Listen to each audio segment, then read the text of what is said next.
o que vamos saber, compartilhando aqui e agora as matérias sobre o tema. Nos textos antigos da Suméria, existem descrições de seres que desceram dos céus e que se chamavam Anunnakis. A palavra Anunnaki significa aqueles que vieram dos céus. Ela diz, literalmente, que esses seres desceram dos céus em veículos voadores. E nós encontramos descrições e também imagens dos Anunnakis. E podemos vê-los em estátuas e em gravações. E é mesmo muito interessante ver que esses seres parecem ser viajantes espaciais modernos com trajes estranhos. Alguns usam relógios de pulso, eles vestem botas e capacetes, mas, acima de tudo, asas. E sempre foram descritos ou retratados flutuando acima de todas as pessoas comuns. Então, a pergunta é, quem eram os Anunnakis? De acordo com a hipótese do astronauta antigo, eles eram viajantes espaciais que visitaram a Terra num passado remoto.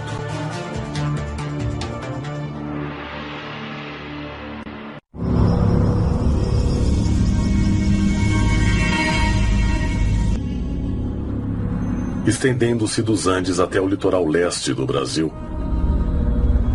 essa floresta tropical abriga mais de 80 mil espécies de plantas, muitas das quais xamãs e curandeiros consomem há milhares de anos com o fim de acessar domínios que seriam habitados por seres de outros mundos. Na Amazônia, uma das funções do xamã, além de ir para o outro mundo e falar com os espíritos, é encontrar plantas aqui mesmo na Terra que possam curar os membros de sua tribo. E segundo as crenças na Amazônia, cada planta da selva tem seu próprio espírito. E um dos dons do xamã é poder se comunicar com o espírito das plantas. Originária dos Andes Centrais, a ayahuasca, que significa cipó do espírito, é uma bebida alucinógena, feita com 2 tipos diferentes de plantas cozidas na água. Os xamãs tomam a bebida para entrar no mundo espiritual, para obter informações sobre doenças, para prever o futuro, realizar uma cura para alguém. Sabemos parte da história da ayahuasca porque arqueólogos encontraram artefatos na floresta que datam de 3.000 anos e meio ou 4.000 anos. Mas como um povo antigo conseguiriam uma poção tão poderosa? Segundo a mitologia do povo Achuar da Amazônia, os ancestrais não descobriram a fórmula sozinhos. Foram guiados por seres extraterrestres.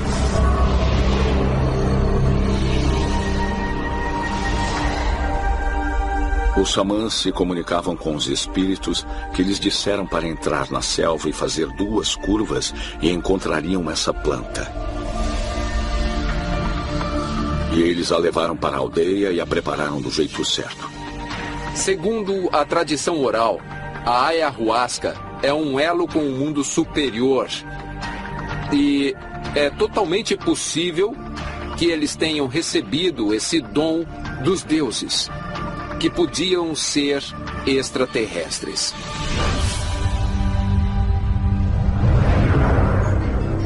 Se o mito dos Achuar sobre como seus ancestrais descobriram a ayahuasca for verdadeiro, eles podem ter sido guiados não por espíritos, mas por seres extraterrestres.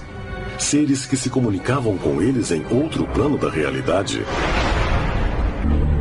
Em vários casos, essas entidades inteligentes disseram mais ou menos o seguinte: estamos felizes porque descobriram essa tecnologia. Agora podemos nos comunicar com vocês.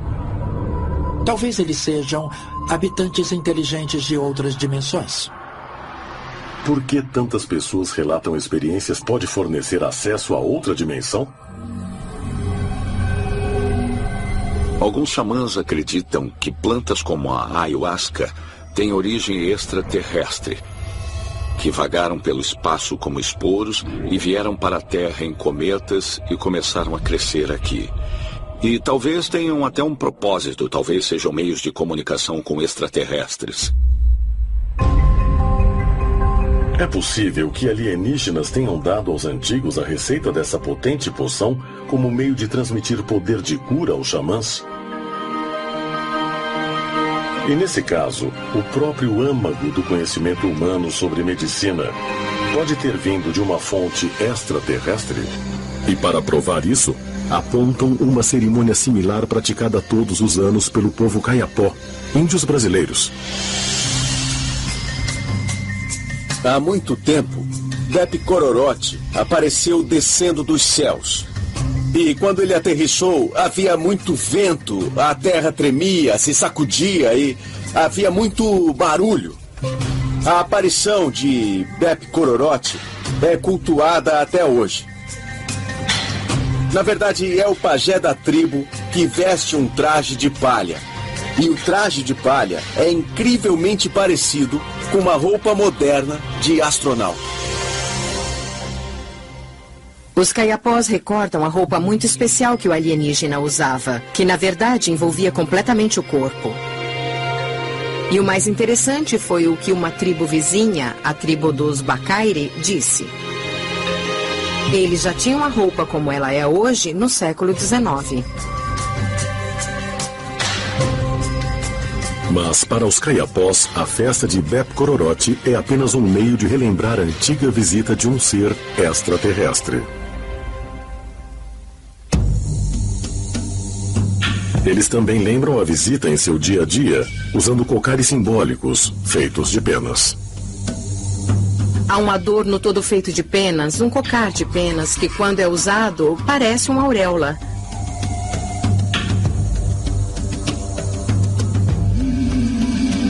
E as penas representam nem mais nem menos do que o espaço sideral. Os Kayapós veem o espaço sideral como um disco plano, que se estende ao infinito.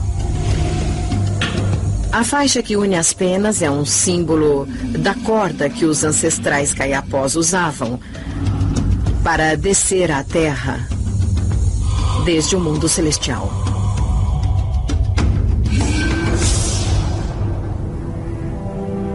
Poderia o ritual Kayapó no Brasil ter sido inspirado por uma visita extraterrestre?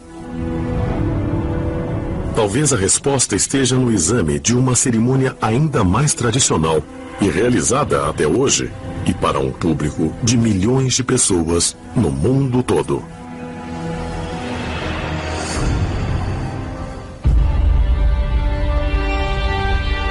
Castelo de Edinburgh, Escócia. Na sala da coroa há uma pedra oblonga de 152 quilos de peso. Chamada de Pedra do Destino e também de Pedra da Coroação. A pedra está presente na coroação de todos os monarcas ingleses e escoceses há mais de 800 anos. Seu propósito é unir o novo rei a Deus. E há quem creia que ela tenha vindo de um meteoro que caiu na Terra há mais de 3.000 anos. Na Inglaterra de hoje, todos os reis e rainhas são coroados no que se chama de Pedra do Destino. E essa pedra, diz a lenda, remonta aos tempos bíblicos de Jacó, que descansou a cabeça na pedra. Jacó na Bíblia tem um sonho onde adormece sobre uma pedra e ele vê por perto anjos que descem do céu e anjos que sobem ao céu. E quando acorda, ele diz que a pedra é um portal para o céu, por onde coisas sobem a ele e coisas do céu descem à terra. A pedra tem sido vista como o pilar do mundo, o ponto de ligação entre o céu e a terra. É como se os ingleses reforçassem sua própria crença de que a abadia de Westminster é o pilar do mundo. Puseram a pedra sob um trono bem na frente do piso cosmate da abadia.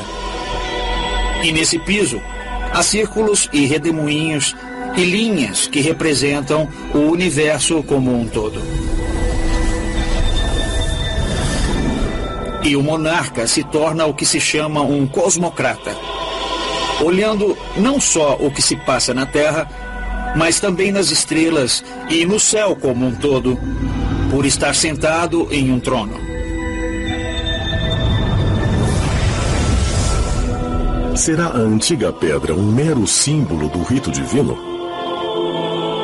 Ou ela já conteve em algum momento algum poder estranho e desconhecido? Na história registrada, os rituais de coroação incorporaram dispositivos como a Pedra do Destino como meio de ligar o novo rei com seres superiores, além de nosso mundo. O que é uma coroação, afinal? Bem, é a ideia de que o monarca personifica algum tipo de consciência cósmica, algo que é divino. A ideia fica muito clara quando vista pelos olhos das velhas tradições dos mikados japoneses. Eles tinham de se sentar no trono, que era visto como o ponto de criação do mundo. A noção chamada direito divino do rei. Certos ingleses acham que, de alguma forma, o rei é representante de Deus no planeta Terra. Mas, para os antigos, a coisa ia muito mais longe. Mas, se algum poder extraterrestre está presente aqui há gerações, quem ou qual é a fonte desse poder? Se você fosse um extraterrestre e viesse a este planeta, uma das primeiras coisas que você tentaria seria falar com os dirigentes. E eu acho que os faraós acreditavam que eram os próprios deuses. O rei era considerado uma divindade. Agora, se ele ia pro cantinho, no quarto dele, e conversava com as divindades, nós não sabemos, não estávamos lá, mas certamente ele se comunicava com as divindades pelos rituais. Além da Pedra do Destino, outro símbolo ritualístico que aparece na maioria das cerimônias de coroação é o cetro. O cetro é um símbolo de autoridade garantida pelos deuses. E nos tempos antigos, ele podia ter a forma de um cajado ou um bastão dourado. Há uma explicação neurológica para isso. Um dos meios de alterar nossa consciência é através de movimentos rítmicos. No mundo todo, há muitas tradições em que as pessoas se comunicam com os deuses girando, dançando ou fazendo algo rítmico. Até o rosário católico consiste na repetição de orações ao longo de um fio de contas com o fim de se dirigir a Deus. Eu acho que é bem possível que os xamãs entendessem algo sobre o cérebro que estamos apenas redescobrindo hoje. Como os tambores, em especial, podem afetar o cérebro. Os xamãs teriam descoberto no cérebro humano um meio de se comunicar com extraterrestres? E isso sugere que todos os seres humanos podem ter poderes semelhantes? Poderes que ainda nos resta descobrir. Se os xamãs estão mesmo em contato com alguns tipos de deuses extraterrestres, então entendemos como os ETs nos guiaram deliberadamente ao longo da nossa história. De vários modos, eles nos criaram. E até hoje, eles continuam a nos manipular e a nos guiar rumo ao futuro.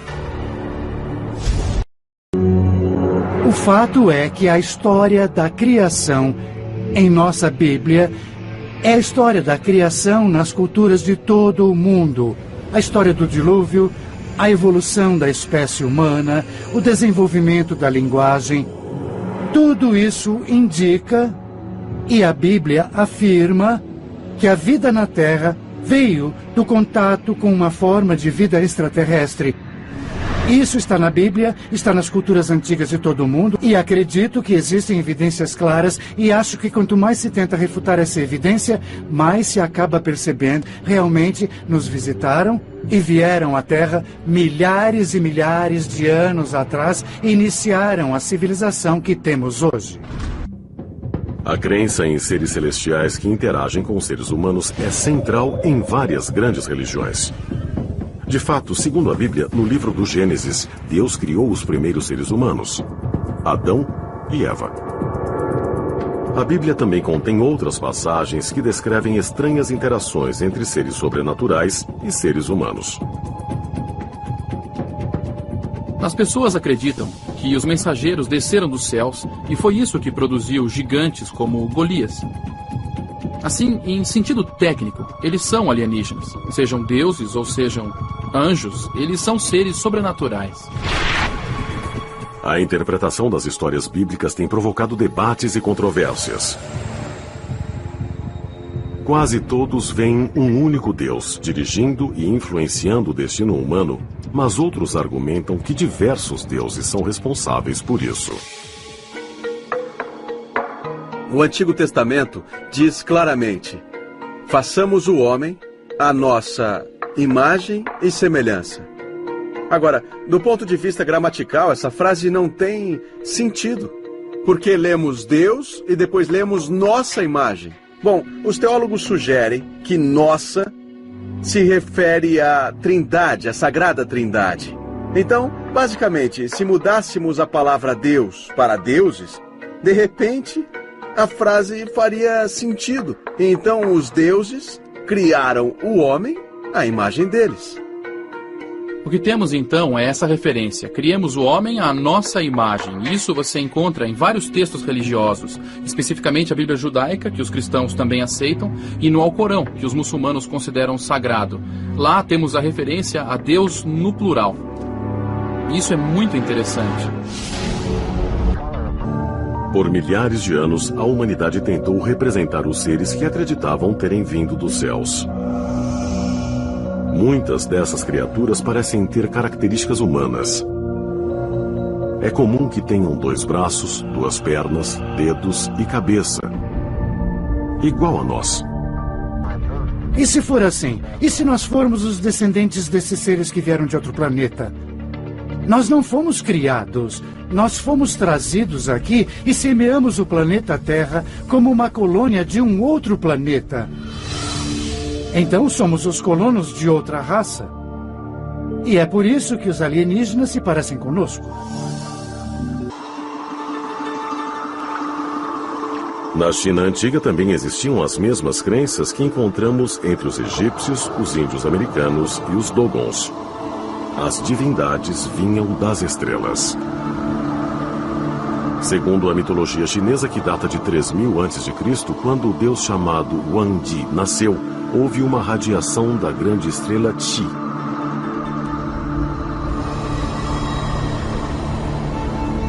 Depois, Wangdi saiu da barriga de um dragão que soltava fogo e se tornou o primeiro imperador da China.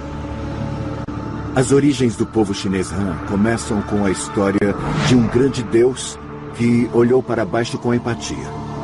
Aqui, as pessoas eram pobres, em um país belo e rico, com uma linda paisagem. Mas as pessoas sofriam. Ele se apiedou e decidiu vir até aqui.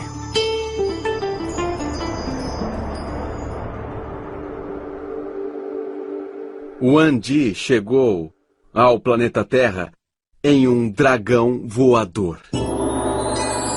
Ele tinha o poder do voo. O Wangdi podia ir a qualquer lugar em questão de minutos. E geralmente fazia isso montando em seu dragão e voando para lá. Essa energia divina tornou-se humana e foi um grande líder, o Imperador Amarelo, que governou e uniu o povo, e houve um período de grande prosperidade, até que seu trabalho terminou. Wangdi trouxe ordem ao caos, criando o primeiro império da China. Ele é visto como um herói cultural e é responsável por inventar a bússola, a acupuntura e por padronizar a escrita chinesa. A Grande Muralha da China é parte de seu legado. Quando a Terra prosperou, ele decidiu que era tempo de partir. E o grande dragão amarelo voltou. Então ele entrou na barriga do dragão e partiu para sempre. Agora, será que esses dragões eram dragões de verdade? de natureza biológica? Ou eram algum tipo de máquina que não foi compreendida? Porque, como todos sabemos, os dragões sempre estão ligados com soltar fogo e muita fumaça. Quando vemos um foguete moderno decolando, sempre há muita fumaça, que às vezes é amarela, às vezes é vermelha. Então é muito bizarro que haja essas correlações entre a antiguidade e os tempos modernos. A mitologia é o esforço para apreender o que não podemos, a fim de entender o que está além de nós. Nos ensinamentos orientais, os dragões muitas vezes carregam pessoas. Algumas vezes nas costas, outras dentro da barriga. Então, se pensarmos neles como o esforço de um poeta para explicar um veículo que lhe era estranho, eles parecem ser discos voadores. Pode ter sido um problema de tradução, porque se trata de uma palavra que tenta descrever algo que é difícil de compreender.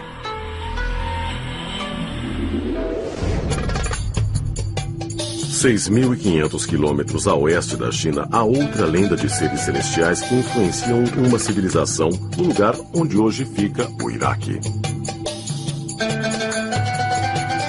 A lenda babilônica de Enuma Elish data do século VII a.C. O texto foi descoberto em 1849 pelo arqueólogo britânico Sir Austin Henry Layard, que procurava as ruínas da biblioteca de Azurbanipal em Nínive. A história diz como os primeiros seres humanos foram criados por uma raça extraterrestre chamada Anunnaki. Temas similares podem ser encontrados nas lendas dos deuses gregos e romanos, que também descrevem eventos que alguns interpretam como contatos extraterrestres. As duas culturas acreditavam em deuses poderosos que moravam nos céus e vinham à Terra para interagir com os seres humanos. Um bom exemplo é Zeus, um dos deuses gregos. Eles vinham dos céus e do Monte Olimpo, onde viviam no topo de uma montanha, e traziam realmente a civilização e a ciência para a humanidade. Porém, eles tinham muitos atributos humanos, sentiam-se atraídos pelas mulheres humanas, depois retornavam para os céus. Do panteão de deuses que temos na Grécia Antiga, é formado por seres extraterrestres de carne e osso, que foram interpretados como sendo criaturas divinas por nossos ancestrais. Existem muitas evidências mostrando que não estamos sós no cosmos e que as civilizações humanas na Terra têm interagido por longos períodos de tempo com inteligências extraterrestres. Será que os extraterrestres são responsáveis pelos mitos sagrados das primeiras civilizações humanas? Será que alteraram nosso DNA? Será que os seres humanos são alienígenas vindos de outro planeta ou mesmo de outro tempo? Os homens continuam em busca de resposta para as perguntas que permanecem. Se vieram aqui, qual era a missão deles? A Terra é o nosso lar, mas com condições perfeitas para a vida, poderia ser um farol para outras civilizações inteligentes que habitam nosso universo.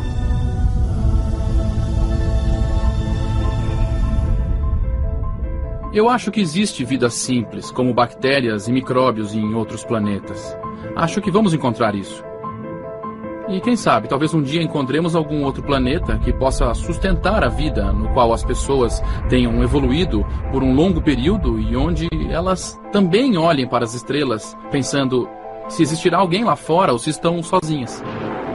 Qual pergunta mais importante podemos fazer sobre nós e nosso lugar no universo? Existe vida em outro lugar do universo ou somos só nós?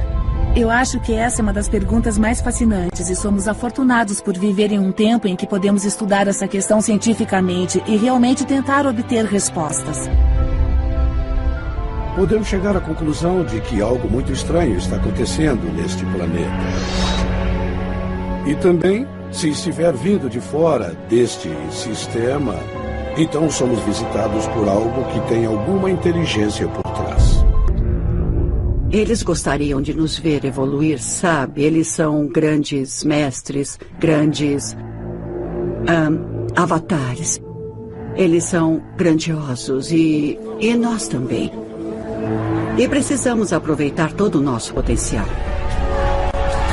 Precisamos mesmo aproveitar todo o nosso potencial em todas as pessoas.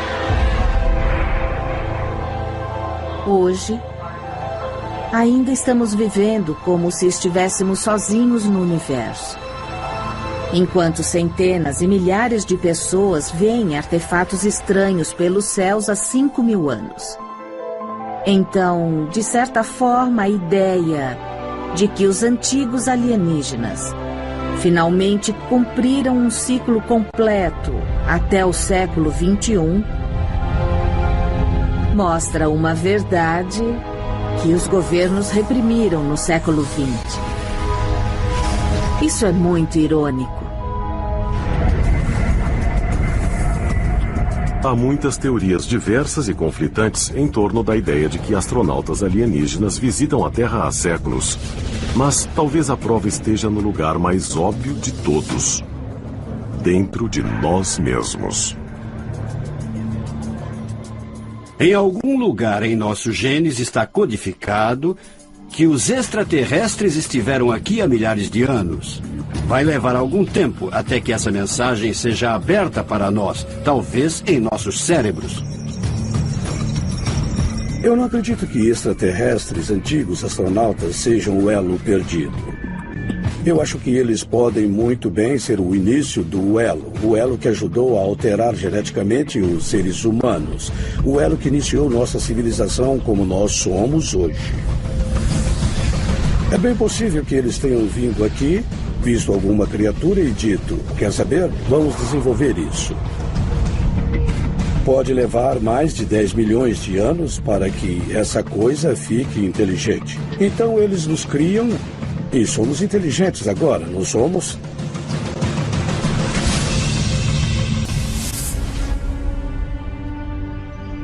Só porque nós não podemos viajar de uma estrela para outra, isso não quer dizer que outra sociedade mais avançada também não possa. Eu acho que somos muito arrogantes ao dizer, como não podemos fazer isso, outra civilização mais avançada também não pode. Então, sabe, temos que parar de nos considerar como o auge da criação, porque não somos.